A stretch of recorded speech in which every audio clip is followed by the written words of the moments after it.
have you found anything, did you discover anything about yourself that you really just knew that you had to change? And if so, what was it and how did you change it? Oh, yes. Well, I think the biggest thing for me was my negative self-image, you know, the negative image Right. that I had about myself.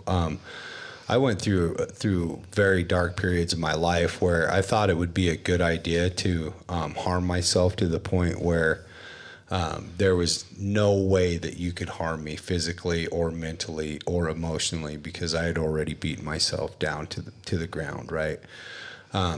We would play this game when we were drinking, and this was a long time ago, but it was insult yourself, right? And so basically you just try to say the most fucked up thing about yourself. And then, you know, I'm also historically a self-mutilator. And so not only would I emotionally beat myself down, I would actually physically beat myself down, you know, harm myself, whether it's running your fucking head through the wall or punching myself or, you know, sticking needles and pins and shit in my hands and arms and looking for fights, just trying to get that physical anguish going on. So when I came into sobriety, I also had a low self-esteem, right? Yeah. And so not believing that I was ever really worthy of love based on, you know, my actions and my belief that, you know, actions created worthiness. And if I wanted to be loved, I needed some type of action that was worthy of love. So, you know, the huge thing is like my 4-step story, right? When I burned my 4-step. Right. And what had happened was, you know, I'd gotten sober. I was using the tools of sobriety. I was using a sponsor. I was going to meetings and I was doing the step work as suggested.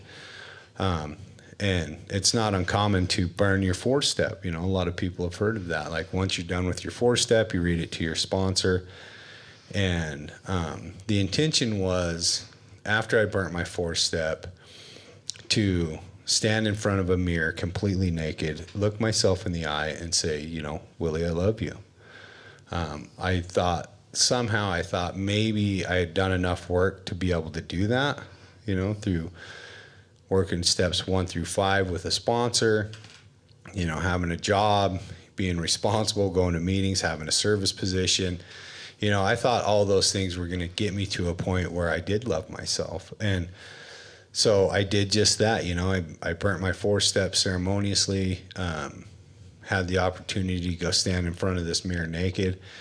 And I stood in front of this mirror naked, and my full intention was I was going to say, Willie, I love you. I needed to hear that from myself. Mm-hmm. And I stood in front of that mirror naked, and I looked myself in the eyes and I said, Willie, I fucking hate you.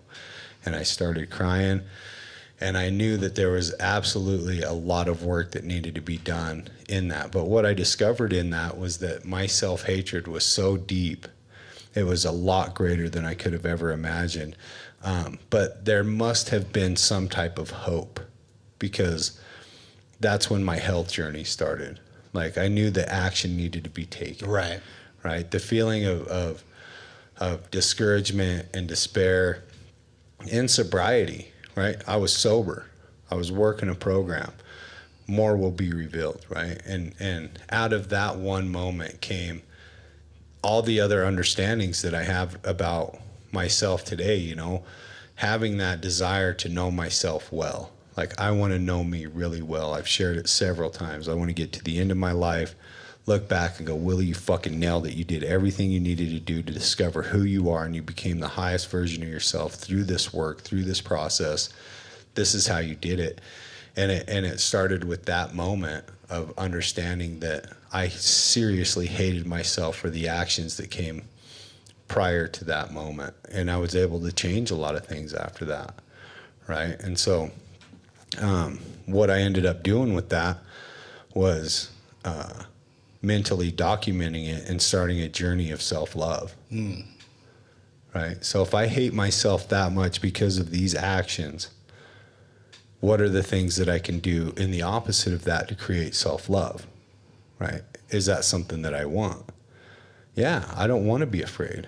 I don't want to live in fear. I don't want to live in the dis-ease of alcoholism, of mental suffering, and all the things that come along with that.